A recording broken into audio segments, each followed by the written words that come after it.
Were America's first slaves white? It's a myth that refuses to die, built on misused statistics, disinformation, and deliberate erasing of legal reality. I love history. It's why I hate seeing it distorted and misused to push ideological narratives. It's no longer history then, it's propaganda, and this video is a perfect example. The vast majority of white slaves in the United States were owned by fellow whites. Somewhere between 60 and 70% of white immigrants to the American colonies arrived in bondage, often involuntarily. An estimated 350,000 arrived between 1620 and 1776, in numbers that likely far exceeded the number of black slaves who arrived in the 1600s. Mortality rates on the first thing to notice here is he calls indentured servants white slaves. That is not a neutral choice of language. It collapses two very different legal systems into one category. Indentured servitude was harsh. It could be brutal, but indentured servants were not slaves. Now, the statistic about 60 to 70% of white immigrants arriving in bondage, that number is drawn from scholarship on indentured migration, particularly to the Chesapeake in the 17th century. But it is only in that area in certain decades. In other places, it's 50%. The Chesapeake number is applied to all colonies. Then he cites 350,000 between 1620 and 1776. That number refers to the estimated total of indentured servants transported to British North America over that entire period.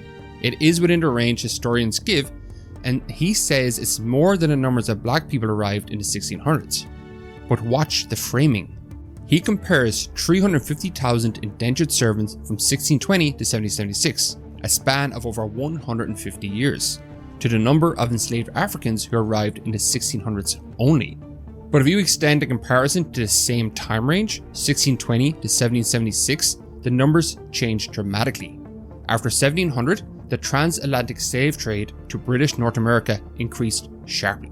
By the eve of the Revolution, hundreds of thousands of enslaved Africans had been imported, and their population was expanding rapidly through natural increase. The first ever census of the number of slaves was in 1790, and it stood at almost 700,000. This is a textbook example of propagandist framing. It compares two different time spans, more than 150 years for one group and just 100 years for another, and then conveniently stops the clock before dramatic rise of African slave imports.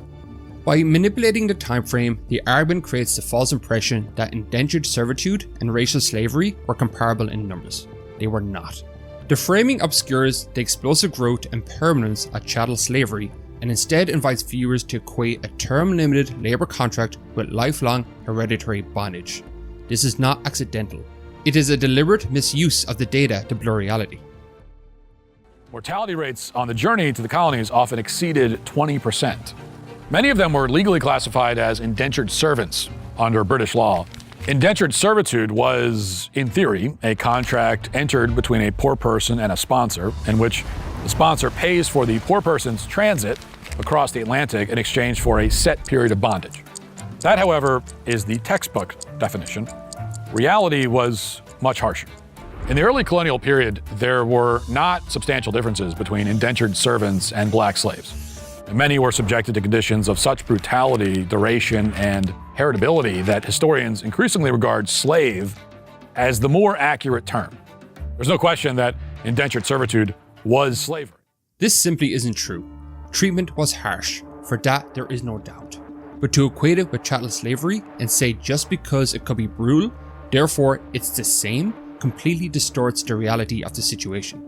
This is the only time he discusses the legal differences and realities between chattel slavery and indentured servants, of which there are many. Indentured servitude was term limited, slavery was not. And despite his claim here that some were hereditary, I could not find anything to back that up, and of course he provides zero sources to back up any of his claims. Indentured servants were legal persons with recognized rights to petition. Enslaved people were legally treated as property with severely restricted standing. By the late 17th century, as the number of Africans forcibly transported to British North America increased, colonial lawmakers made a decisive legal shift. They codified slavery as permanent, hereditary, and race-based. Enslavement was defined by race, fixed for life, and passed through the mother. This was a foundational moment in American legal history, embedding racial hierarchy directly into law. At the same time, colonial governments were codifying protections for indentured servants, setting term limits, allowing legal complaints, and clearly distinguishing their status from perpetual bondage. This parallel development was deliberate. The law did not blur the categories. It sharply separated temporary servitude from racialized lifelong slavery, ensuring that servant and slave became legally and permanently distinct.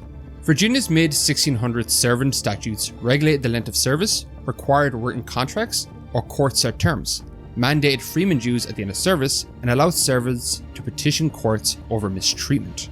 If a servant has a legitimate complaint against their master or mistress, such as harsh or unchristian treatment, lack of proper food, or failure to provide basic necessities, then that servant has the right to go to the nearest commissioner to make a formal complaint. Later statutes were even concerned with treatment, saying masters should provide adequate shelter, clothing, and food. Maryland passed similar servant laws governing maximum terms, penalties for runaway servants, and required provisions of release, while separately codifying racial slavery as permanent and inheritable. Massachusetts' 1641 Body of Liberties, a very influential legal code and one of the first to establish rights and liberties, recognized lawful servitude by contract and allowed servants legal recourse, distinguished them from enslaved captives. If a servant runs away because of the tyranny or cruelty of their master and seeks refuge in the house of a free person in the same town, that person must protect and support the servant until proper steps are taken to address their situation.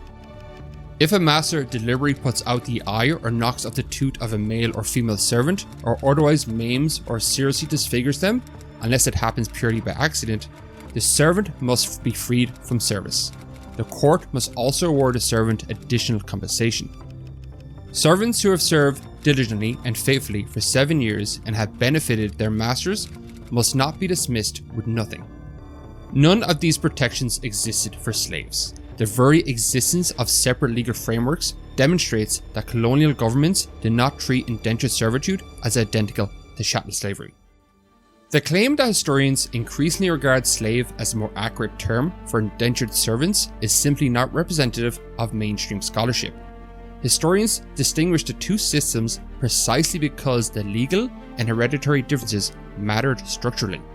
And once again, he doesn't list or name any historians to back up his claim. Whereas the list of historians fighting back against the white slave or Irish slave myth is endless. Were some servants treated brutally? Yes. Were some illegally extended beyond their terms? Yes. Were some convicts transported involuntarily? Yes. But abuse within a contract system does not redefine that system as chattel slavery. Some indenture contracts literally use the term slave, and ads issued for runaway servants asked for them to be returned to their masters. Even if you can find a few indentures that use the word slave, again no evidence is presented, that doesn't prove indentured servitude was slavery.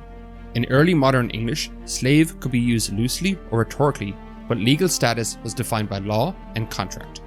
And in English language at the time, master was a standard term in the master and servant relationship, and never meant exclusively ownership of a person as property. The same word was used for schoolmaster, shipmasters, and guildmasters. Bondage for life. Many of them were sent here against their will. At the outbreak of the Revolution in 1776, more than 50,000 convicts were sent to the colonies as slave laborers. There were all sorts of sources of white slavery. They were the convicts, the urban poor, political prisoners, thieves, prostitutes, vagrants, prisoners of war, anyone designated undesirable by the British government. In the winter of 1650, 150 ragged Scottish prisoners of war arrived at Massachusetts Bay Colony, where they were sold as indentured laborers for 20 to 30 pounds each. It is true that Britain transported convicts to American colonies. Between the early 1700s and 1776, historians estimate roughly 50,000 convicts were sent to British North America. They were sold into indentured service. They did not volunteer. But again, the legal structure matters. Transported convicts were bound for fixed terms, usually 7 or 14 years depending on their sentence. After that term expired, they were legally free. They could marry, acquire property, move west, and enter colonial society as ordinary subjects. And that is exactly what happened to the Scottish prisoners of war sent to Massachusetts after the Battle of Dunbar. Around 150 were transported and sold under indenture contracts, typically for 7-year terms. Many survived their service. Afterward, they married, had children, owned land, and became part of New England society. They were not permanently marked in law as property, their children were not born into bondage. In colonial America, white and black slaves often bonded, according to NPR, which admits America's first slaves were white. According to some African-American historians, there was no sign or little sign of racial tension between the English servants, which we reckon were slaves, and the African servants, who are also called servants. They were treated in much the same way for many decades. They complained together, they ran away together, they rebelled together. First, NPR did not admit that America's first slaves are white. What aired on NPR was a guest interview discussing White Cargo, a popular history book by Don Jordan and Michael Walsh, two journalists, not academics. That was the view of the guest Michael Walsh, not an official editorial position of NPR. Presenting a guest's contested interpretation as though it represents the institutional stance of a national news organization is beyond dishonest. That book, White Cargo, The Forgotten History of Britain's White Slaves in America, has been widely critiqued by historians for exactly the reason we are discussing. It conflates indentured servitude with chattel slavery. In a scholar review published in Historian, Dr. Dixie Ray Haggard pointed out that fatal flaw. This book deliberately conflates indentured service with slavery. The authors use a general definition of slavery rather than an academic one. They prove their point that indentured servants were in essence slaves because of the way they were treated. They fail to acknowledge, or maybe understand, that each institution, slavery and indentured servitude, had its own purpose and position within the colonial economy and society. And that is exactly what this video is doing. To their credit, they did get one important point right.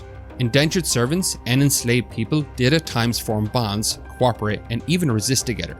That possibility deeply alarmed colonial elites. In response, lawmakers and planners worked deliberately to drive a wedge between poor Europeans and Africans, hardening racial divisions and ensuring they would see each other as rivals other than allies. The wealthy and powerful pitting marginalized groups against each other to protect their own interests.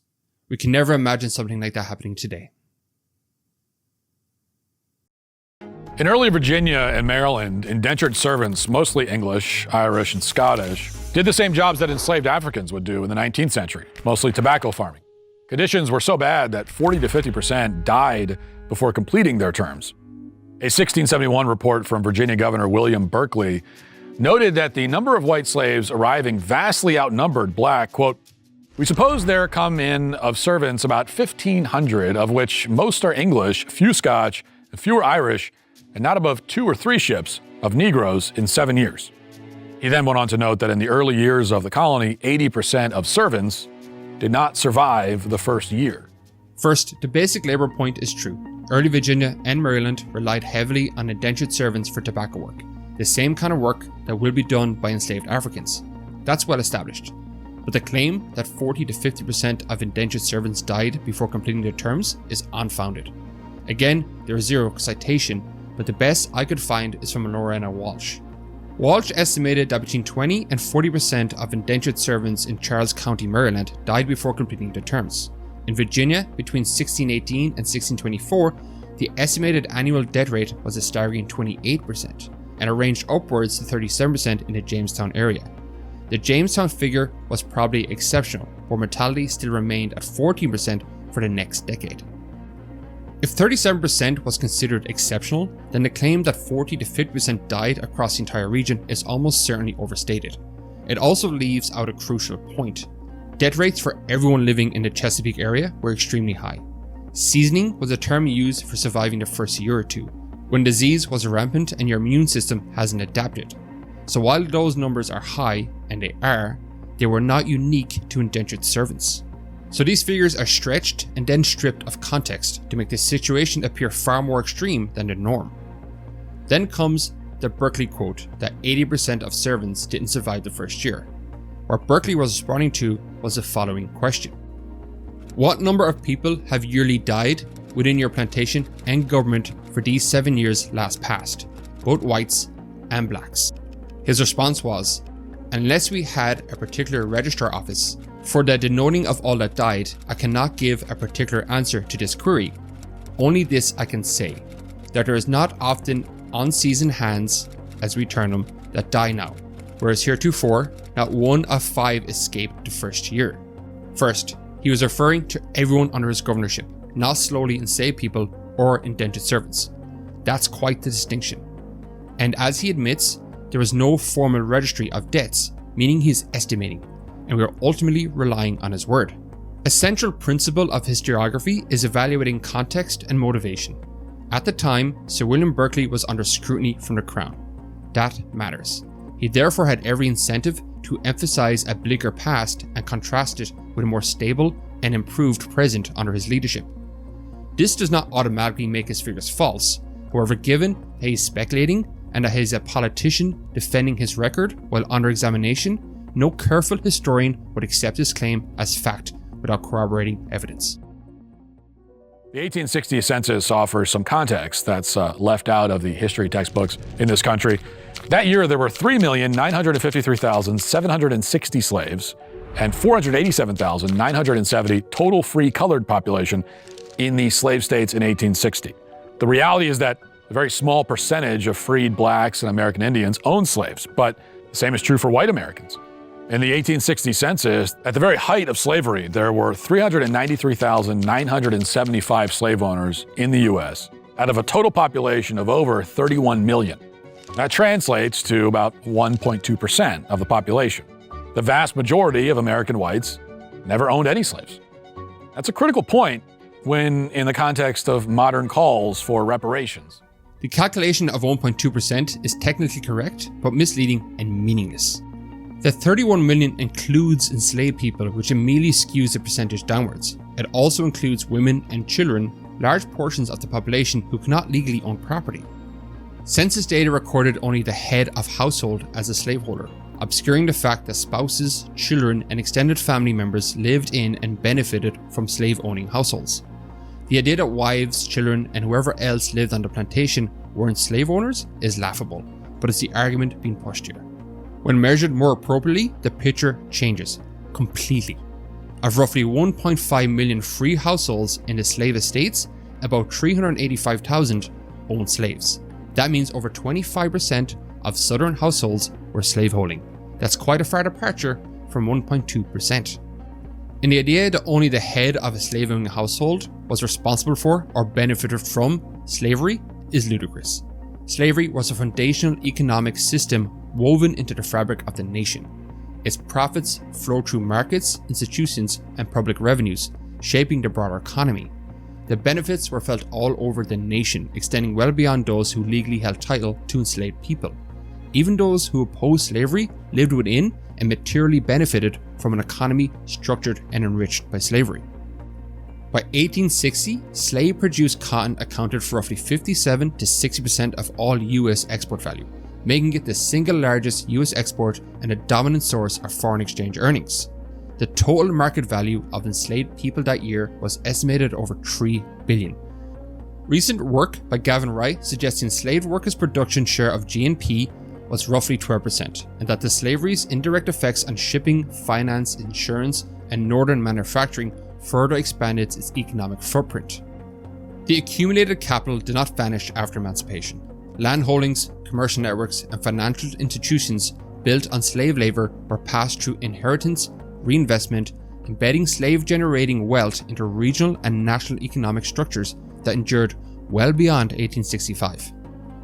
The history of indentured servants is tragic, and it deserves to be treated with seriousness and respect. I'm Irish. That history is not abstract. It is bound up in famine, poverty, coercion, and suffering that shaped generations. Acknowledging that chattel slavery was a distinct, hereditary, race-based system does not diminish the hardship endured by indentured servants. Recognizing the uniqueness of one injustice does not erase the pain of another. But neither should the suffering of servants be repurposed to dilute or relativize the singular brutality of racial slavery. Both histories deserve honesty, not competition, not distortion, and not propagandization.